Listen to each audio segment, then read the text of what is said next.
मन्नत की जिंदगी में नए तूफान आने वाले हैं जब उसे अपनी असली पहचान का सच पता चलता है। अब तक जिस रिश्ते को वह अपना मान रही थी, वह एक झूठ पर टिका था और इस सच्चाई ने उसे पूरी तरह से तोड़ दिया है।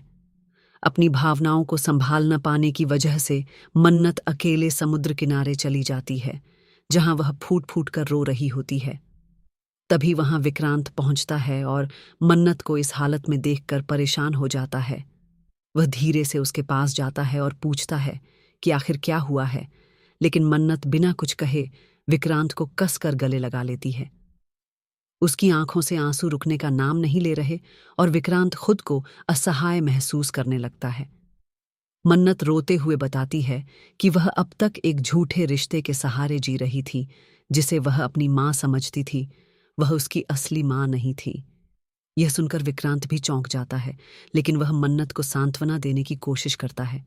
मन्नत कहती है कि अब उसे नहीं पता कि उसकी असली मां कौन है, कहाँ है और उसने उसे क्यों छोड़ दिया। विक्रांत उसे समझाने की कोशिश करता है कि वह अकेली नहीं है और अगर वह चाहे तो वह उसके साथ इस सच्चाई की तह तक जाने में मदद करेगा।